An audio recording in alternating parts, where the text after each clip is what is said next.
मुझे आज भी ये बात समझ में नहीं आ रही। इजाजुल हक साहब, गुफ्तगू आपसे शुरू करूंगी, उसके बाद आमिर ज़िया की तरफ जाऊंगी। मुझे ये समझ में नहीं आ रही कि ये किस चीज की लड़ाई है, कौन किससे लड़ रहा है, क्यों लड़ रहा है, और इस लड़ाई की वजह क्या है। मेरी तो समझ से अब ये गेम बिल्कुल बाहर हो गई है, क्योंकि हमारे जो गोल पोस्ट है ना, वो तो हर 2-2.5 साल में तब्दील हो जाते हैं। 2.5 साल में नवाज शरीफ मनपसंद, फिर नहीं। 2.5 साल में मरियम कभी जिंदगी में मुल्क में नहीं आ सकती, फिर आ गई। 2.5 साल में शहबाज शरीफ जेल जाएंगे, नहीं। 2.5 साल में जरदारी साहब मेमो गेट, फिर नहीं। फिर अब जरदारी साहब काबिल कबूल। 2.5 साल में इमरान खान नंबर 1 लीडर होगा, अब नहीं, उसे माइनस करना है। आप पे छोड़ देती हूं, अगर आपके पास इसकी कोई तज्जिया है तो मुझे बता दें, मैं तो थक गई हूं। बिस्मिल्लाहिर्रहमानिर्रहीम, बहुत शुक्रिया आपका। मैं समझता हूं जो इंट्रो में आपने बातें की हैं, ये हर पाकिस्तानी की आज यही आवाज़ है और यही सवाल है। और बहुत से सवालात हैं जो लोगों के जहनों में भी उभर रहे हैं, और 22 करोड़ अवाम भी इसी वजह से परेशान है कि हमें किस तरफ, हमारा किबला किस तरफ है, हमारा रुख किस तरफ है, हमारी सिमत किस तरफ है। हम 75 साल के बाद इतने बड़े सवालिया निशान पर खड़े हुए हैं कि हमें समझ नहीं आ रही कि गाड़ी को दाएं मोड़ना है या बाएं मोड़ना है, या चौराहे में इसको खड़ा कर देना है ताकि पीछे से आने वाली ट्रैफिक भी जो है वो रुक जाए और कोई आगे की तरफ ना जा सके। इन तमाम मामलात में आपने शोएब शेख साहब की बात की। मुझे मालूम नहीं कि उनका क्या कसूर है, क्योंकि उनका एक केस जो सुनने में आया है कि बड़ा पुराना कोई केस उठाकर उन्होंने सामने ले आए हैं, और पैमरा जो कुछ कर रहा है वो हम सब के सामने है। और अब ज़िमनी इलेक्शंस थे, उनको पोस्टपोन कर दिया गया है। रैलीज जो है वो निकल नहीं सकती। प्रोविंशियल असेंबली के इलेक्शंस का ऐलान कर दिया है, और कौमी असेंबली के इलेक्शंस का अभी कोई जिक्र ही सामने नहीं कि कब होंगे, कैसे होंगे, क्यों होंगे। मसला सिर्फ ये है, देखें, बड़ा एक अच्छे अंदाज में मैं इसको पुट करना चाहता हूँ ताकि किसी को कोई गलत फहमी ना हो। मसला ये है कि कई मरतबा आपके जो है वो प्रोजेक्शंस जो हैं वो सही नहीं होते। कई मरतबा आपके इकदामात जो है वो सही नहीं होते। उन इकदामात को फिर आपको रिवर्स नहीं किया जा सकता, वो फिर आगे की तरफ जाते हैं। यही जब 9 अप्रैल को रजीम चेंज हुआ था, अगर उस वक्त 3 ऑप्शंस जो सामने थे, उनमें से एक ऑप्शन था कि खान साहब की जगह कोई और इन हाउस चेंज करके आ जाए। दूसरा ऑप्शन था कि खान साहब जो है उनको हटा दिया जाए, और तीसरा था कि इलेक्शंस करवा दिए जाएं। अगर इलेक्शंस करवा दिए जाते तो ये सारे मसले हल हो जाने थे, और इस पे खान साहब भी मान चुके थे मेरे ख्याल में, कि वही लोग जो एक इक़्तिदार में लाए गए हैं वो फिर खुद इक़्तिदार में उस वक्त आ जाते, क्योंकि पॉपुलैरिटी सिटिंग गवर्नमेंट थी, मामलात लोगों को इतने पसंद नहीं थे। हालांकि बहुत सी चीज़ें, यानी कि हमारी रेमिटेंसेस ठीक थी, हमारा एक्सपोर्ट्स ठीक थी, हमारा जीडीपी बहुत अच्छा था, लेकिन उसके बावजूद कुछ महंगाई की वजह से लोग इतने खुश नहीं थे। तो उस वक्त इनको चाहिए था कि इलेक्शंस करवाए थे। अब इनको पकड़कर इजाजुल हक साहब, ठीक है, इलेक्शंस करा लेते हैं। मैं आपकी बिल्कुल कदर करती हूँ, आपकी इस बात की बहुत, लेकिन क्या फायदा क्या है इन इलेक्शंस का? क्या फायदा है मुझे आज आप बता दें। आमिर ज़िया साहब, मैं आपको भी गुफ्तगू में शामिल करती हूँ। ठीक है, इलेक्शंस करा दें, हर दफा इलेक्शंस होते हैं, फिर क्या फायदा होता है? यहां तो 2/3 मेजॉरिटी से आया हुआ वजीर आजम नहीं बच सका। यहां तो कभी बेनजीर भुट्टो साहिबा काबिल कबूल नहीं, कभी कोई काबिल कबूल नहीं, कभी कोई काबिल कबूल नहीं। तो इन इलेक्शंस का फायदा क्या है आमिर ज़िया साहब? क्योंकि प्राइम मिनिस्टर की कुर्सी पर तो तलवार लटक रही है, 24 घंटे तलवार लटक रही है कि अब गया और आज गया और कल गया और रात को गया।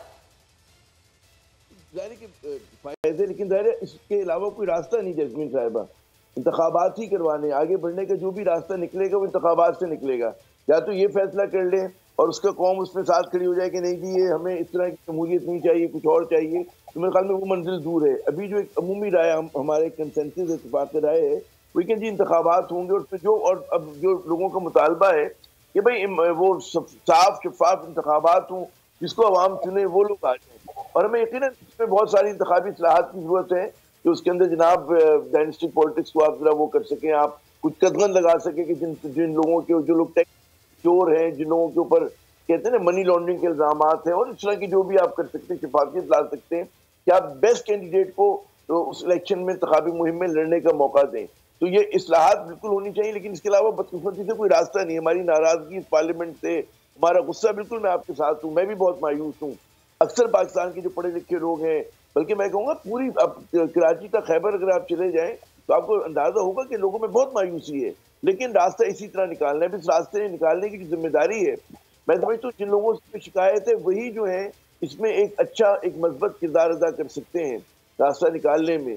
कि जब तक हमारे इदारे जो हैं वो अवामी मंगों के साथ आके नहीं खड़े होते, मुझे कभी उम्मीद है कि इंशाल्लाह एक दिन ऐसा आएगा जब आवाम की मंगों के साथ खड़े होंगे, तो वही जो है इस आगे बढ़ने के रास्ते को हमारा एक होगा। आमिर ज़िया साहब, क्या आपको भी लगता है, एक पॉलिटिकल एनालिस्ट हैं आप, बोल न्यूज़ के एडिटर हैं, मुझे ये बताएं क्या आपको ये लगता है ये बात जो कही जा रही है ये दुरुस्त हो सकती है, दुरुस्त होगी? मुझे नहीं पता, जिस तरह रास्ते रोके जा रहे हैं, कांटे बिछाए जा रहे हैं, कि हर तरीके से इलेक्टोरल प्रोसेस से खान को बाहर रखना है।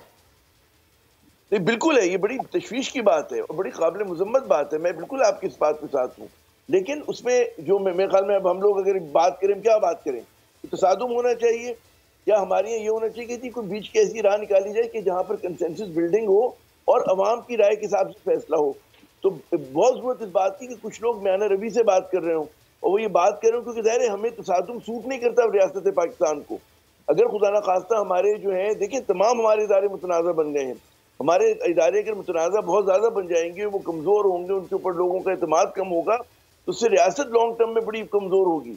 जब भी मैं अपील करता हूँ तमाम, मेरे ख्याल में जो हमारे, चाहे वो हमारी जुडिशरी हो, चाहे हमारी पाकिस्तान आर्मी हो, इलेक्शन कमीशन ऑफ पाकिस्तान हो, पार्लियामेंट हो, जो भी हमारे इदारे हैं, उनको जो है पाकिस्तान के लिए खेलना चाहिए, ना कि ये जो लोगों को शिकायत है कि हमारे इदारे जो हैं, एक परसेप्शन है, गलत हो गई परसेप्शन है। वो यही तो कह रहे हैं कि हम पाकिस्तान के लिए कर रहे हैं, सब कुछ पाकिस्तान के लिए ही तो कर रहे हैं। इजाजुल हक साहब, वो ये उनका मौकिफ ये है। Ji Aamir sahab, I am going to come back to you. वो ये कहते हैं, जी कह दें जुमला जरूर। मैं कहता हूं परसेप्शन गलत या सही बन गया कि जी इदारे जो हैं उन लोगों को सपोर्ट कर रहे हैं कि जी जो बदनुमान है, तो इस परसेप्शन को चेंज करें वो, और अगर हकीकत है तो उसको भी तब्दील करें। ये हो जाएगी तो आप देखिएगा कि वहां फिर तालियां पीट रही होगी, इनके साथ होंगे। बहुत आसान हल है, लेकिन उस हल के लिए आपको फैसला करना पड़ेगा। जी सही बात है, फैसला करना पड़ेगा, लेकिन फैसले का अमूमन हमने देखा है कि अगर पास्ट रीसेंट हिस्ट्री से अभी आप उठा के देख लें तो अमूमन फैसले गलत हुए हैं या गलत साबित हुए हैं, प्रोजेक्शन शायद गलत साबित हुई हैं, मुझे नहीं पता, असेसमेंट साबित हुई है गलत। जो निजाम है वो कुफ्र का तो चल सकता है मगर जुल्म का निजाम नहीं चल सकता। शुएब शेख साहब का दिन के उजाले में अगवा जो है, आजादी इज़हार राय पर दहशतगर्दी है, शदीद हमला है। 8-9 साल बाद ये FIR दर्ज हुई है, जो कानून के भी मुतसादिम है कि एक शख्स के खिलाफ एक ही मुकदमे के किसी भी हिस्से के बारे में 2 दफा उसका ट्रायल नहीं हो सकता। साथी बरादरी अगर आपस में मुत्तहिद होकर तहफ़्फ़ुज़ नहीं करेगी कि इस तरह की जो यलगार है, एक रियासती जबर है, उसको जब तक कला कमा नहीं करेगी तो फिर कल को खुद भी इसमें आएंगे। ये इसलिए हो रहा है कि वो आज़ादी अदलिया के लिए वो खड़े हैं और जो काम कर रहे थे, और आज़ादी सहाफ़त जो होती है वो आर्टिकल 19 प्रोटेक्ट करता है, लेकिन ये इस तरह से आवाज़ नहीं दबाई जा सकती। कोर्ट ये कहती है FIR अगर डिले हो जाए तो वो FIR के कोई बटन नहीं रहेगा, कोई चीज़ जो एलेज की है वो भी नहीं रहेगी। तो गवर्नमेंट जो है वो कोई न कोई तरीका या हरबा इस्तेमाल करेगी अब बोल को खामोश करने के लिए और शुएब को खामोश करने के लिए। जो निजाम है वो कुफ्र का तो चल सकता है मगर जुल्म का निजाम नहीं चल सकता। सब्सक्राइब करें और बेल दबाएं ताकि कोई खबर रह न जाए।